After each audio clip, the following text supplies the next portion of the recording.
Picture this. It's February 4th. You're 5 days into a 2-week tropical escape on the sun-drenched coast of Cayo Cruz, Cuba.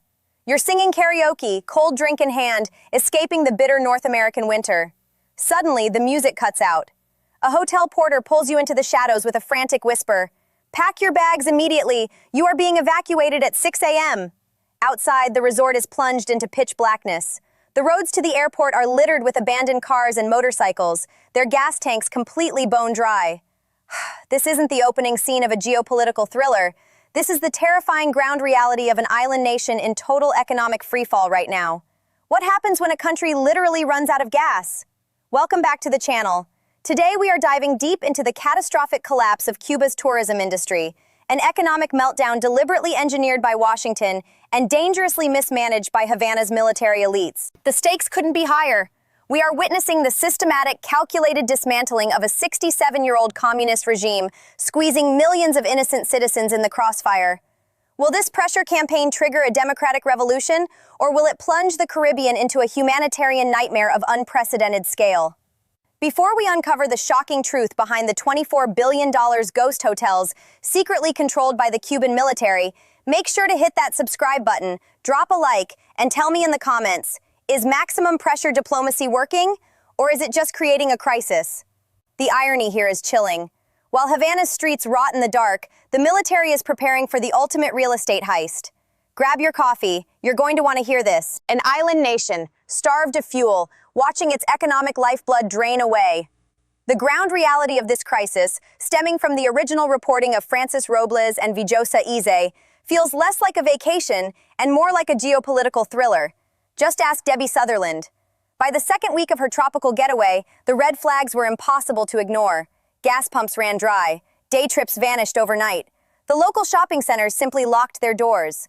Down in Cayo Las Brujas, a resort enclave just north of the mainland, her hotel kept the lights on for the paying foreigners, but the employee wings?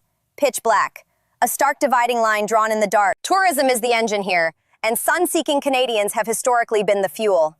Debbie, a 64-year-old behavioral therapist from Ontario, recalled locals admitting a grim reality. Without Canadian cash, they simply wouldn't survive. But the Trump administration's relentless pressure campaign, slapping barricades on foreign oil and throttling travel, has taken an industry already battered by a global pandemic and brought it entirely to its knees. We are watching an economic meltdown that actively threatens the survival of the regime. Debbie's getaway didn't end with a sunset. It ended with an evacuation. As the national energy grid tipped into paralysis, Havana sounded the alarm. The jet fuel was gone. The blackouts were expanding. It forced Russian and Canadian carriers to yank their routes entirely, a devastating blow to the livelihoods of hundreds of thousands of local workers. Airlines had to dispatch ghost flights, empty planes, just to pull stranded vacationers off the island. And the ride to the tarmac? A graveyard of cars, trucks, and motorcycles abandoned on the asphalt, completely out of gas. Make no mistake, this is a calculated siege. The White House has fixed a clear crosshair on the 67-year-old communist government, surgically targeting the arteries of foreign capital, whether that's international hospitality or the export of medical personnel for state profit. Look at the executive maneuvers. A January order threatening heavy tariffs on any foreign nation daring to ship oil to Havana. It's a systematic dismantling. American cruise ships? Banned. Stays at state-owned resorts? Blocked. And slapping the nation on the state sponsors of terrorism list wasn't just diplomatic theater. It stripped European vacationers of their visa-free entry to the United States. The chilling effect was instantaneous. The numbers tell a brutal story.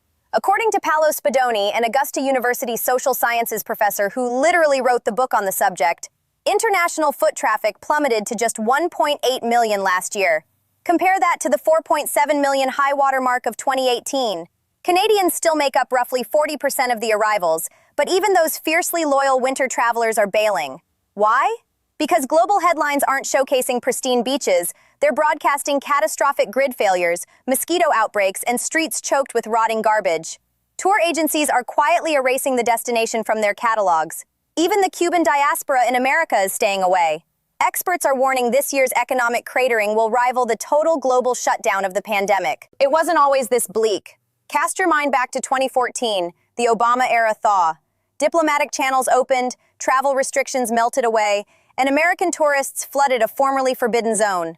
But that boom was abruptly suffocated. Donald Trump's tighter regulations meant a return to maximum pressure. Cuban data shows the devastation.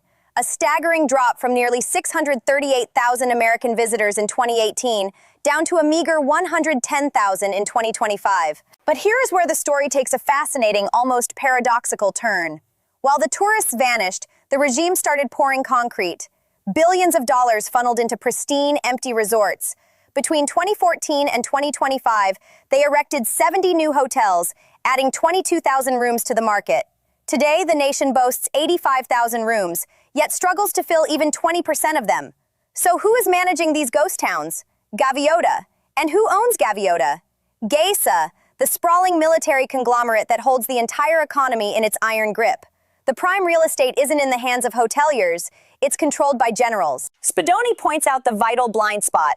We look at these buildings and see a failed tourism strategy. The military looks at them as a long-term real estate monopoly, securing the ultimate financial high ground in the event of a transition to democracy. Just look at the towering Torre K in Havana, a monument to luxury, utterly devoid of guests.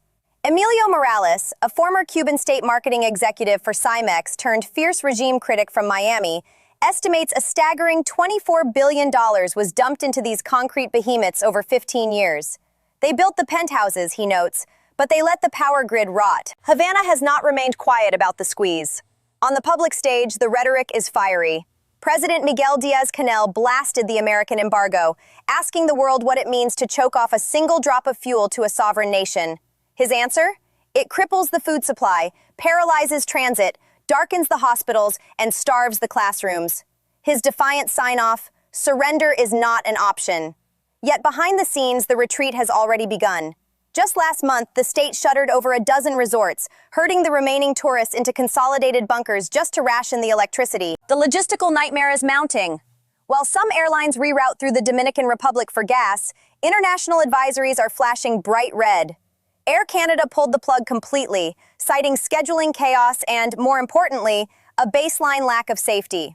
When a spokesman like Christophe Hennebel, representing 3,000 vacationing customers, points to failing grids and vanishing food and medicine, the message is clear. They simply won't risk their passengers' lives. Talk to the veterans of the trade, and the despair is palpable.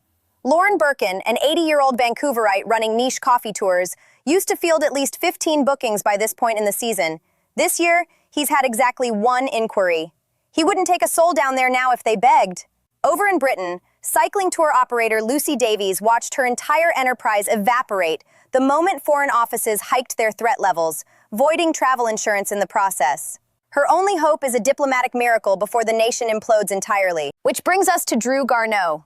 The 42-year-old auto worker from Nova Scotia thought he was getting a 2-week escape in Cayo Cruz starting February 4th. 5 days in, he's belting out a Bon Jovi track at the resort's karaoke night when the music abruptly stops. A porter pulls him aside with a grim directive. Pack your bags, your flight leaves at 6 a.m. The airlines were cutting their losses and ripping the tourists out. I've never been kicked out of a country before, Garneau noted. As reported alongside contributions from Hannah Berkeley Cohen in Curacao, the music in Havana hasn't just faded. It has officially been pulled from the plug. So where does this leave the island just 90 miles off the Florida coast? The stakes are astronomical. By choking off the fuel and systematically starving the foreign capital that keeps the lights on, the strategic goal is clear: break the regime. But the immediate casualties aren't the generals sitting comfortably in military boardrooms. They are the everyday Cubans living in rolling blackouts, scavenging for basic medicine, and watching their neighborhoods fill with uncollected garbage. The irony is inescapable, and it is tragic. The Cuban military poured $24 billion into constructing luxury penthouses and towering oceanfront monuments like the Torre K, yet they let the very power grid required to run them turn to rust. We are standing at a dangerous geopolitical crossroads, with 3 starkly different scenarios on the horizon. Scenario 1, the total collapse of the state, leading to a massive destabilizing humanitarian exodus into the Caribbean. Scenario 2, a desperate Havana brokers a strategic lifeline with foreign adversaries, perhaps Moscow or Beijing, exchanging prime military-owned real estate for fuel, creating a massive security threat right in America's backyard. Or Scenario 3, the pressure finally cracks the foundation, forcing the regime to negotiate a transition to democracy, unlocking those pristine ghost hotels for a new era. The music has officially been pulled from the plug, and the lights are out. But in the dark, the real maneuvering has just begun. The ultimate fate of Cuba hangs by a fraying thread, and the world is watching. What do you think happens next? Drop your predictions in the comments below. Will the regime survive this economic siege, or are we witnessing the final collapse? If you found this analysis insightful, subscribe to the channel, hit the notification bell, and share this video. See you next time.